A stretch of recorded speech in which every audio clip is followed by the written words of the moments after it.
किशोरी लाल जी के बेटे राघव की शादी की बात जगह जगह चल रही थी, लेकिन किशोरी लाल जी को कोई लड़की पसंद ही नहीं आती थी। और उसकी एक ही वजह थी, किशोरी लाल जी का लालची होना। उनको लड़की वालों से मोटा दहेज चाहिए था और इसी चक्कर में एक दिन वो एक बहुत पैसे वाले के घर अपने बेटे का रिश्ता लेकर पहुंचे। उस आदमी का नाम था ओम प्रकाश। देखिए किशोरी लाल जी, मेरी एक ही बेटी है और मेरी सारी संपत्ति जायदाद सब कुछ मेरी बेटी नैना का ही है। पापा, नाम से लगता है बहुत खूबसूरत होगी। कितना अच्छा नाम है ना, नैना। ओ वैसे बात तो सही है आपकी। अब इतना पैसा है, जमीन जायदाद है, इकलौती बेटी, आप भी क्या करेंगे? सब कुछ उसे ही देंगे ना। बिल्कुल ठीक पहचाना आपने। बस बेटी की शादी और सारी जायदाद उसके नाम। पापा, बिना देखे हाँ कर दीजिए ना। इतना अच्छा रिश्ता फिर कहाँ मिलेगा? माला माल हो जाएंगे हम। मैं अपनी बेटी को बुलाता हूँ।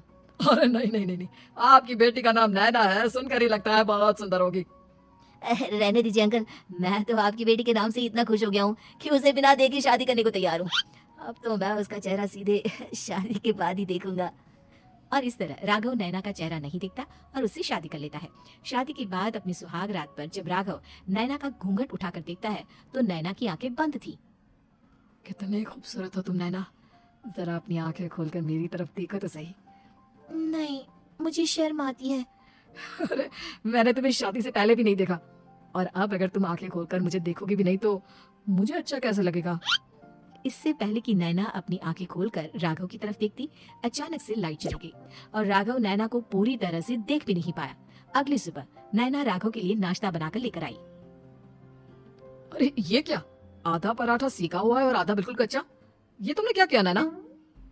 बहू, तुमने क्या आधा पराठा तवे से नीचे लटका कर रखा था, जो आधा सिका है और आधा कच्चा? मुझे जितना दिखेगा उतना ही तो सीखूंगी ना पापा जी। जहाँ जहाँ मुझे नजर आ रहा था वहाँ मैंने सीख लिया, और जहाँ जहाँ नहीं दिखा वहाँ कच्चा रह गया होगा। इसका क्या मतलब है? ये कैसा मजाक कर रही है तुम?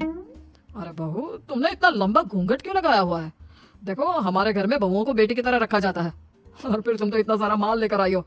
देखो, ये घूंघट डाल कर रखने की कोई जरूरत नहीं है। हाँ नैना, पापा जी ठीक कह रहे हैं, तुम तो आराम से रहो, अपना ही घर समझो। नैना अचानक से अपना घूंघट उठा लेती है। अरे ये क्या पापा, नैना की तो एक आंख फूटी हुई है। नाम से नैना, लेकिन ये तो कानी बहू निकली। मेरे साथ धोखा हुआ है, धोखा। बिना दिखाए अपनी काली लड़की मेरे संग ब्याह दी। मुझे कानी भी नहीं चाहिए। मुझे अभी ओम प्रकाश जी से बात करनी पड़ेगी। आखिर उन्होंने मेरे साथ ऐसा किया क्यों? अरे आप लोगों ने ही तो पापा से कहा था कि आप लोग शादी से पहले मुझे देखना नहीं चाहते। अब मेरे पापा पर क्यों इल्जाम लगा रहे हैं? अरे लेकिन उन्हें बताना तो चाहिए था ना कि तुम कानी हो, एक आंख से तुम्हें दिखाई नहीं देता। किशोरी लाल और राघव नाराज होकर ओम प्रकाश को अपने घर बुलाते हैं। पापा जी, ये आपने क्या किया? शादी से पहले बताया क्यों नहीं कि नैना की आंखों में परेशानी है? अरे आप ही ने तो लड़की देखने से मना कर दिया था। और लेकिन आप बता तो सकते थे। आपको तो हमारी बेटी की प्रॉपर्टी चाहिए थी, वो भी पूरी की पूरी। अब क्या हुआ अगर उसे आधा दिखाई देता है?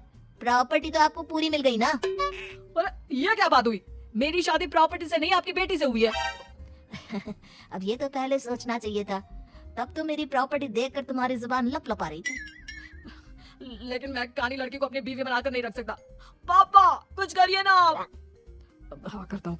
देखिए ओम प्रकाश जी, आप हमारे साथ ऐसा नहीं कर सकते। और तुम देखो, अगर तुमने मेरी बेटी से शादी तोड़ी ना, तो जो भी प्रॉपर्टी मैंने तुम्हें दी है वो तो पूरी की पूरी वापस ले लूंगा, और आधी प्रॉपर्टी तुम्हारी भी लूंगा।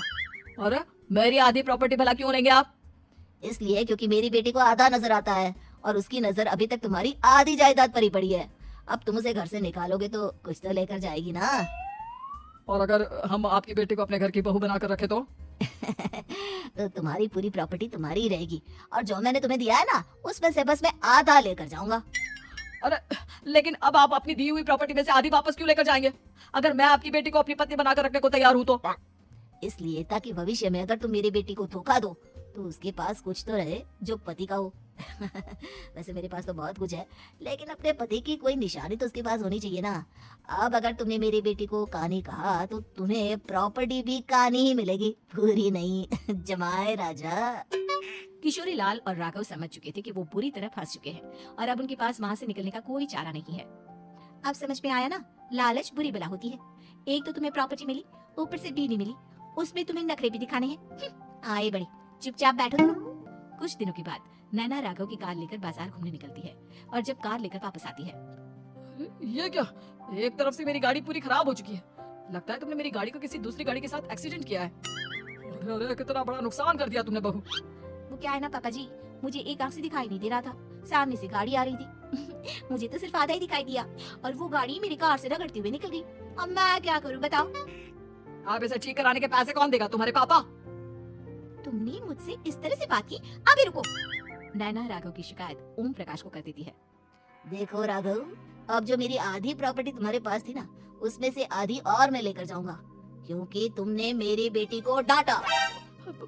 अरे नहीं नहीं पापा जी, गलती हो गई, माफ कर दो। गलती की तो कोई गुंजाइश ही नहीं। अगली बार मेरी बेटी को डांटा तो बची हुई आधी में से आधी और ले जाऊंगा। लालच के चक्कर में हम दोनों ने बहुत बड़ी गलती कर दी बेटा।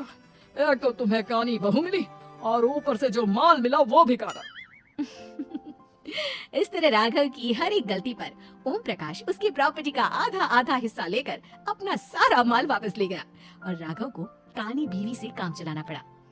भाई लालच वाकई में बुरी बला है।